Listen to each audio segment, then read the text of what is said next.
नमस्कार, very good morning. आप देख रहे हैं जी राजस्थान। मैं हूं आपके साथ चंद्रश्री राजपूत। बुलेटिन की शुरुआत हम कर रहे हैं एक बड़ी खबर के साथ। पहलगाम हमले पर सीसीएस की बैठक और 2.5 घंटे की बैठक में कई बड़े और अहम फैसले लिए गए हैं, जिसमें अटारी वाघा सीमा चेक पोस्ट बंद किया गया है। सिंधु जल संधि तत्काल प्रभाव से स्थगित। पाक नागरिकों का सार्क और सेव्स वीजा रद्द कर दिया गया है। पाक उच्चायोग से हटेंगे अतिरिक्त स्टाफ।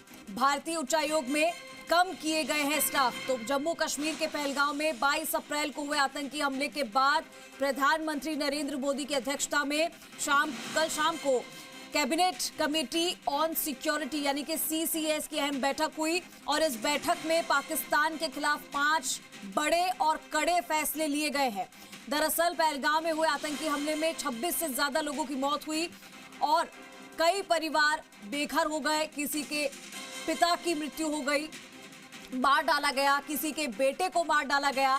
और ये विभत्स तस्वीरें जो हमने आपको दिखाई हैं, उसको देखकर किसी का भी दिल पसीज जाएगा। लेकिन इस हमले के बाद क्योंकि इसमें पाकिस्तान की संलिप्तता पाई गई है, पाकिस्तान डरा हुआ है, ऐसे में इस सीसीएस की बैठक को रखा गया और इस अहम बैठक में बड़े बड़े और कड़े फैसले लिए गए हैं। उस बैठक में पीएम मोदी के अलावा गृह मंत्री अमित शाह, रक्षा मंत्री राजनाथ सिंह, एनएसए अजीत डोभाल, विदेश मंत्री एस जयशंकर मौजूद थे और ये बड़े फैसले लिए गए हैं आतंक के खिलाफ, आतंकवादियों के खिलाफ। तो भारत पाकिस्तान के बीच सिंधु जल समझौता सस्पेंड कर दिया गया है।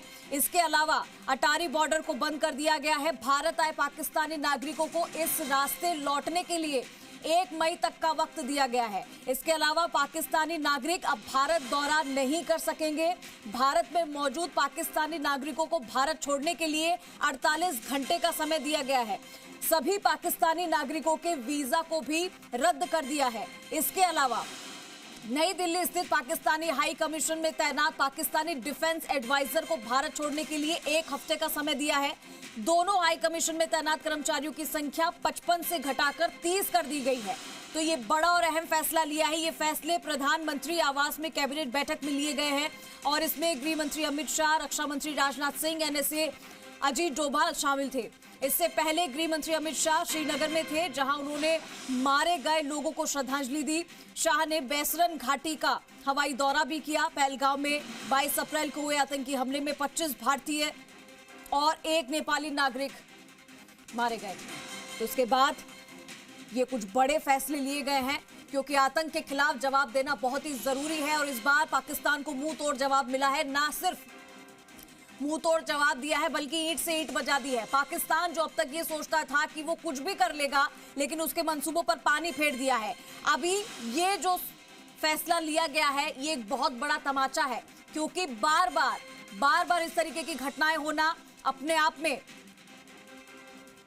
एक डर पैदा कर देगा पाकिस्तान के अंदर। इस फैसले के बाद आपको बता दें कि कुछ फैसले और लिए जाएंगे। पाकिस्तान में मौजूद भारत का दूतावास अब बंद किया जाएगा। ये कूटनीतिक रिश्तों में एक बड़ा बदलाव माना जा रहा है। इसके साथ ही भारत ने बड़ा कदम भी उठाया है और इंडस वाटर ट्रीट जल संधि जो है उसको भी रोक दिया है। इसका असर पाकिस्तान को काफी बड़े स्तर पर होने वाला है।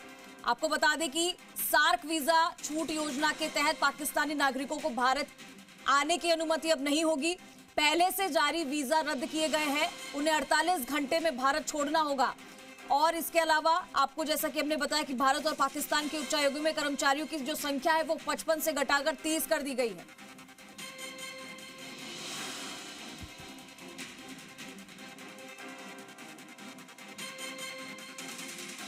जिस सबसे बड़ी बैठक पर थी उसमें मोदी सरकार ने ऐसे फैसले लिए हैं कि अब पाकिस्तान को खून के आंसू रोना पड़ेगा। पहलगाम के बदले में भारत ने पाकिस्तान की सबसे बड़ी कमजोरी पर चोट की है।